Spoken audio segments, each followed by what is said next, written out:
Ci troviamo in una delle sale più importanti del Museo Egizio, dedicata alla cultura materiale che proviene da Deir el-Medina. Il nome dell'antico villaggio era Pa-Demi, che significa appunto villaggio.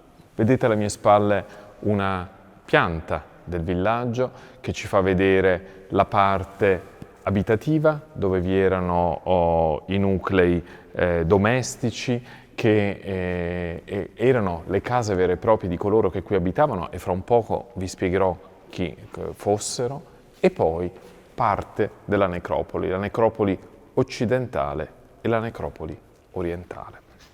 Ebbene, il villaggio era stato già investigato dagli agenti di Drovetti, infatti noi abbiamo oggetti della collezione Drovetti che sono presenti qui in museo, ma fu oggetto di indagini specifiche a partire dal 1903 da parte di Ernesto Schiaparelli e della missione archeologica italiana in Egitto.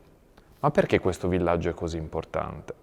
È un villaggio che viene fondato all'inizio del Nuovo Regno, nel XVI secolo a.C., e in cui vanno ad insediarsi gli artigiani, i lavoratori, gli artisti, che dovevano poi costruire e portare a compimento le tombe nella Valle dei Re e nella Valle delle Regine.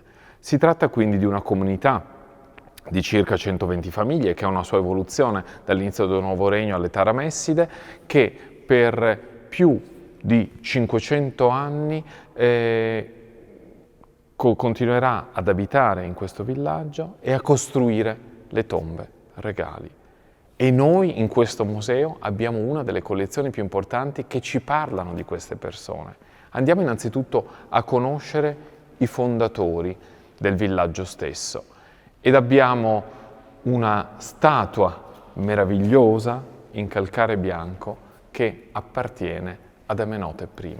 Amenhotep I viene visto assieme alla madre Ahmes Nefertari come fondatore stesso del villaggio, e lui sarà oggetto di un culto privato e personale proprio all'interno del villaggio. Vedete questa statua in cui leggiamo il suo nome, leggiamo Nefer-Necheneb-Tawi, il buon Dio, il Signore delle due terre, Geser-Ka-Re, che è il nome di Amenhotep I, Sa-Ra, figlio del dio Sole, Neb-Khau, signore delle apparizioni, Amenhotep di Ankh, dotato di vita. E lo stesso testo in maniera speculare si trova su ambo i lati del sovrano stesso. Mi piace soffermarmi un attimo sulla definizione Sa-Ra.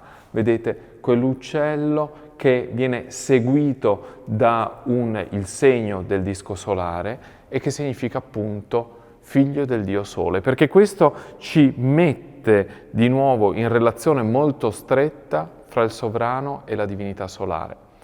Nella quarta dinastia si aggiunse questo epiteto a quello regale e la solarizzazione del culto divenne molto importante.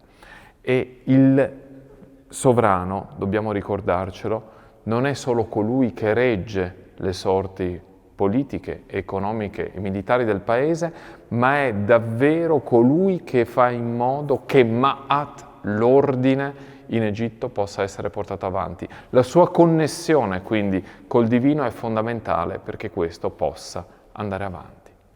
Non solo lui, ma anche la madre viene visto come una divinità protettrice del sito di Deir el-Medina, e il Museo Egizio contiene una serie di statue e linee importantissime in cui a volte la madre Ahmes Nefertari viene anche rappresentata con questo colore nero, probabilmente un aspetto simbolico e rituale. Il nero è un colore importantissimo per l'antico Egitto. Ricordiamoci che l'Egitto stesso veniva chiamato Kemet, terra nera, e che appunto questa terra nera, che non è altro che il limo che si deposita sulle sponde del Nilo quando vi è l'inondazione del dio Hapi, quando le acque vanno al di là delle proprie sponde e quindi permettono con l'inondazione che il limo si depositi e che la terra diventi molto fertile. Ecco quindi questo nero che simboleggia la fertilità e la rinascita del paese. Ebbene, Ahmes Nefertari e Amenhotep I vengono continuamente rappresentati in vari oggetti che sono stati ritrovati a Deir el-Medina, in stele dove i proprietari fanno delle offerte. Vediamo qui ad esempio di nuovo la rappresentazione di Djeser Kare di Amenhotep I e della madre Ahmes Nefertari, o per esempio in questa stele dove i due sono fianco a fianco nella parte superiore della stele stessa.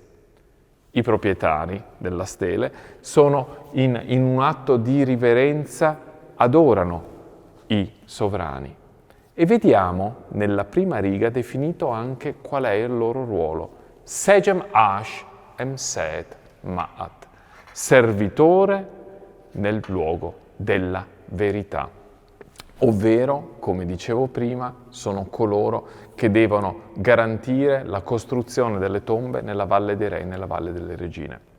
Voglio qui ricordare anche come il Museo Egizio ha avuto un ruolo fondamentale nel determinare chi fossero questi lavoratori nel villaggio di Deir el-Medina. Ed è stato possibile grazie non solo alla cultura materiale che era qui preservata, ma agli studi che proprio in questo museo vennero portati avanti, soprattutto da Czerny, un